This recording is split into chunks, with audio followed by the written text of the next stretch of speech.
Salut à tous, alors aujourd'hui je vais vous faire découvrir un couvent abandonné et il y a eu quelques histoires qui se sont déroulées dans ces lieux.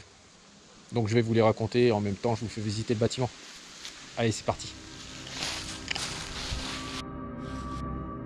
Alors je connais 3 histoires qui ont eu lieu dans ce couvent, enfin apparemment, mais avant tout j'ai fait cette exploration avec JB, Nico, Raph et Jenny.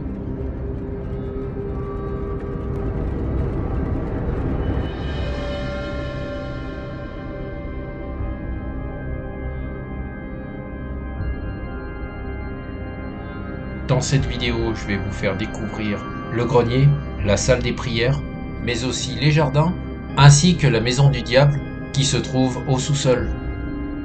Donc là, pour le moment, nous sommes dans la salle des prières, où les alcôves sont en bon état et encore magnifiquement peintes. Et pour la première histoire, celle qui d'ailleurs me semble la plus plausible, il s'agit de la disparition d'outils qui étaient sur le chantier. En fait, par le passé, il y a eu ici des travaux de rénovation qui avaient été lancés.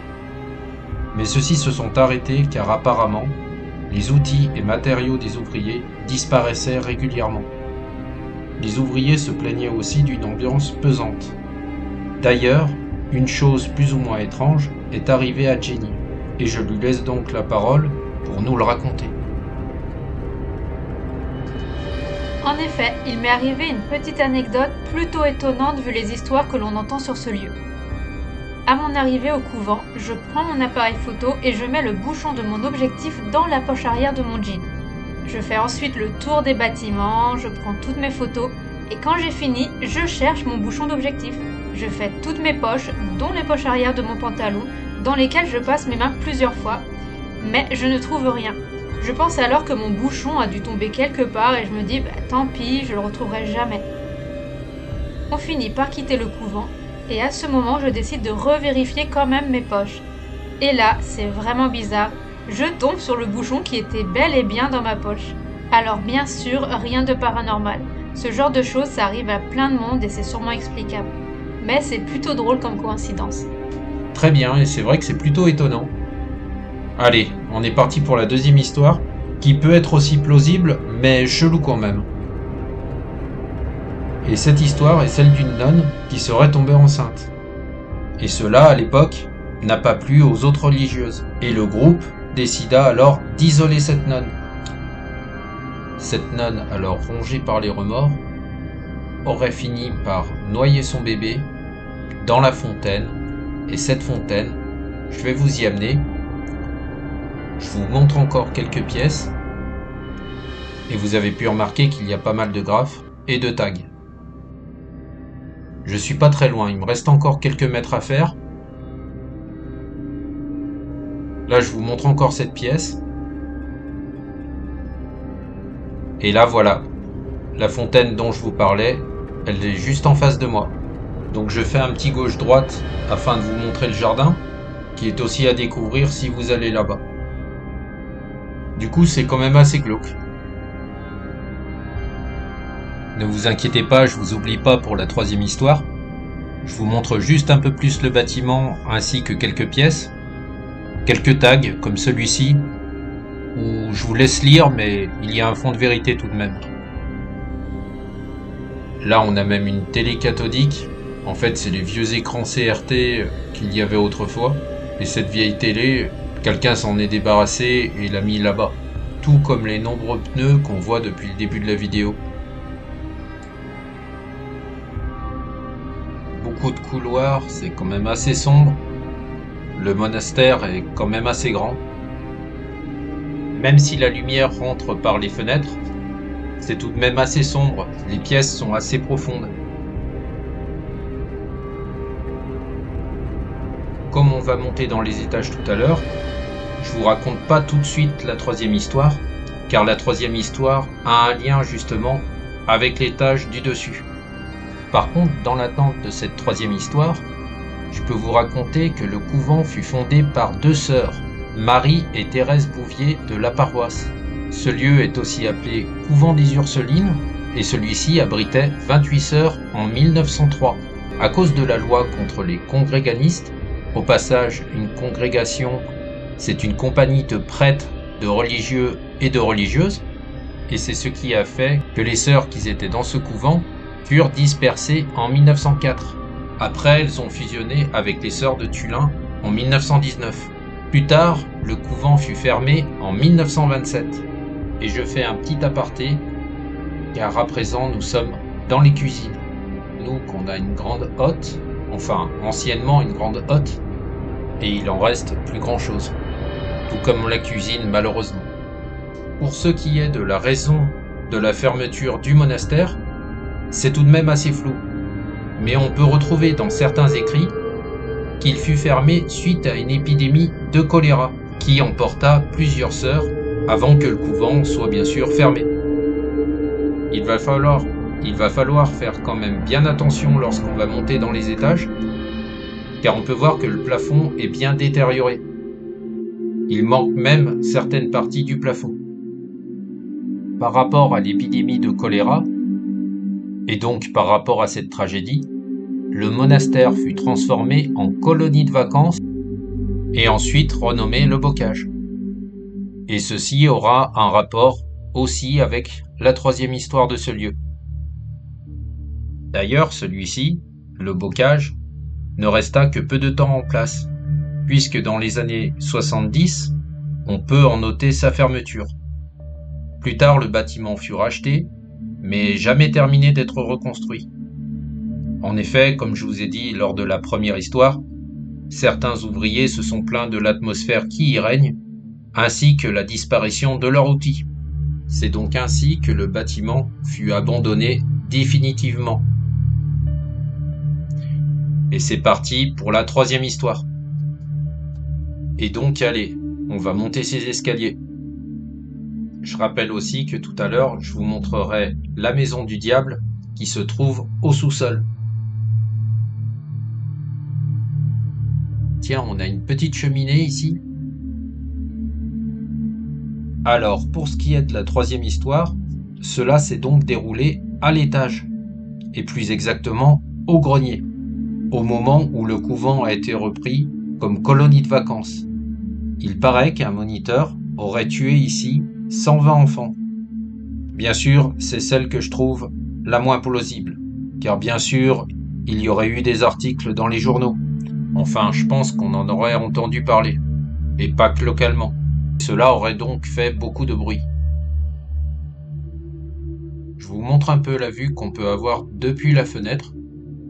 Maintenant, je laisse place à nos impressions. Il y a aussi la maison du diable, à aller voir au sous-sol, et le grenier où on montera tout à l'heure. Vous pouvez commencer à remarquer que le sol est en très très mauvais état. Il y a des trous vraiment importants, et donc il faut faire très très attention. Bien sûr, il vaut mieux éviter d'y aller un jour de pluie, car imaginez si vous passez à travers le plancher.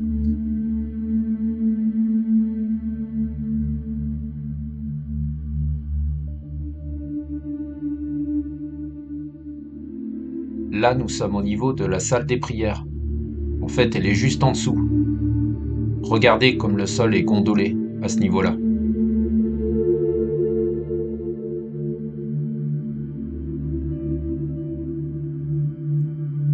Et comme on dit toujours plus loin, toujours plus haut, toujours plus fort, eh bien on va continuer à monter. Et on va aller voir le grenier.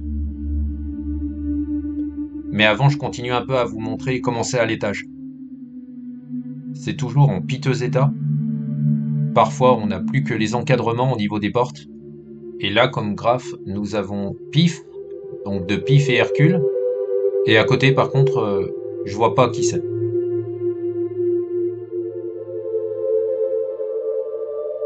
Allez, c'est notre ami Raph qui s'y colle en premier et qui est donc en train de monter ses escaliers.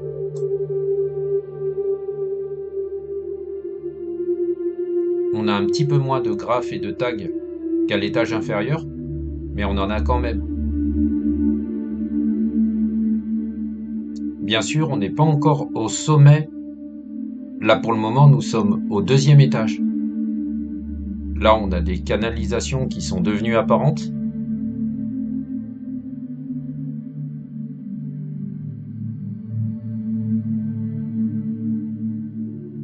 On a toujours les encadrements de portes, mais pas les portes. Bien sûr, il n'y a plus de murs non plus. Ici, on peut remarquer que la rampe d'escalier a carrément été arrachée. Et ça a créé une belle fissure.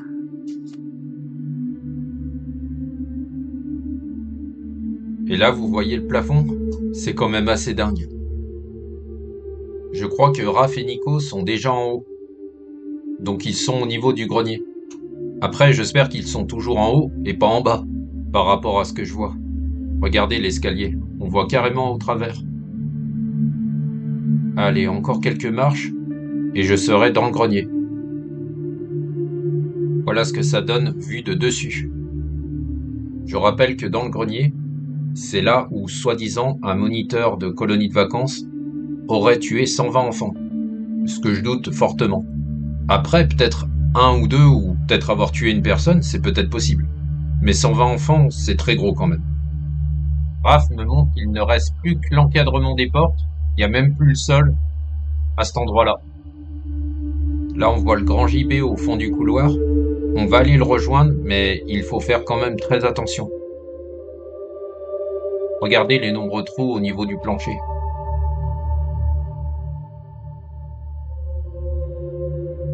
Il est là, le grand JB. Telle une apparition, baigné de lumière. Il est fantastique. Là, on a encore des trous au niveau du plancher. C'est incroyable quand même quand on voit l'état de la charpente et l'état du bâtiment qui tombe en ruine. La charpente est encore bonne. Donc ça aussi, c'est peut-être un phénomène un peu étrange. Malgré qu'il y a quand même quelques trous au niveau du toit. Donc des infiltrations d'eau.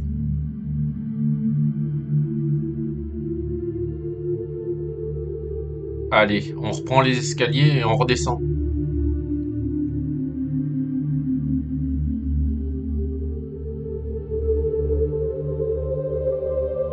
Là, je vous montre des toilettes, donc des toilettes bien cassées. Là, on peut voir le jardin. On peut le voir aussi qu'il y a une gazinière, four, au loin, dans la cour. Allez, on reprend d'autres escaliers pour continuer à descendre. Et donc, je vous amène à la maison du diable, au niveau du sous-sol. De ce que j'ai lu, il y fait très sombre, donc j'ai repris ma frontale.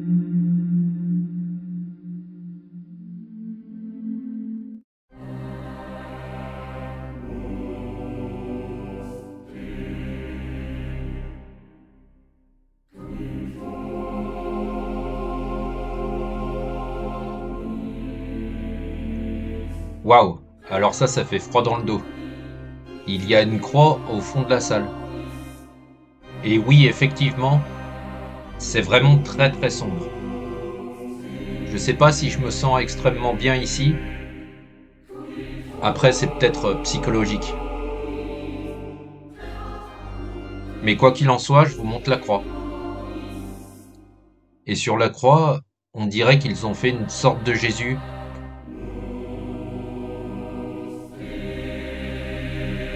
Apparemment, certaines personnes ont fait une offrande avec des pneus juste devant la croix. Je vérifie quand même si la porte derrière moi ne se referme pas. On sait jamais.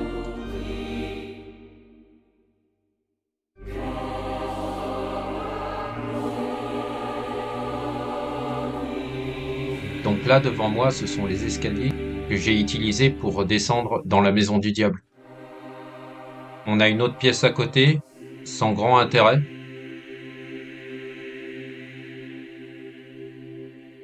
Je vais essayer de sortir par là pour voir ce que ça donne.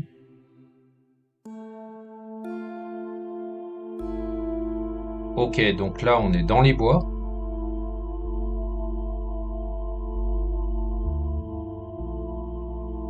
Il y a une espèce de petite cabane sur le côté. On peut voir le couvent de derrière. Et là, je me suis frayé un chemin. et j'arrive au niveau du terrain de jeu. Bon, ça s'est bien écroulé ici.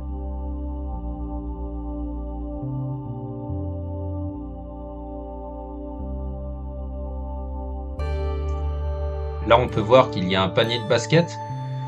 Bon, ça devait plus servir pour la colonie de vacances. Pas pour les bonnes sœurs, bien sûr. Une Jenny qui m'a retrouvé. Donc elle doit être en train de faire des photos du Bart Simpson et Homer qui sont juste à côté.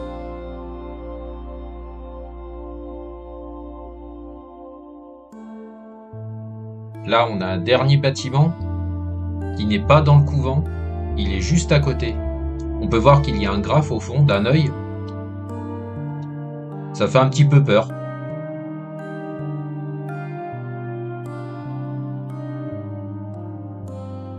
Allez, je monte vite fait à l'étage pour vous montrer ce que ça donne.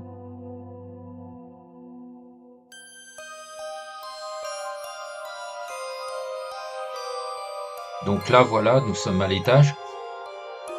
Vous pouvez voir qu'il y a une belle cheminée, que c'est bien dévasté.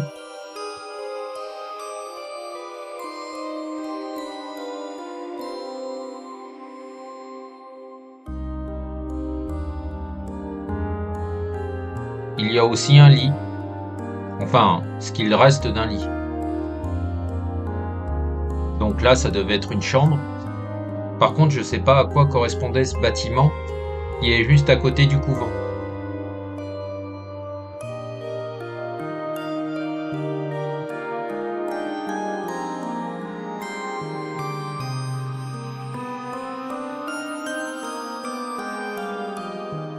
J'espère que cette vidéo vous aura plu.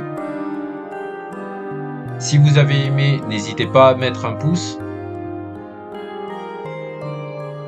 Et je vous dis à bientôt.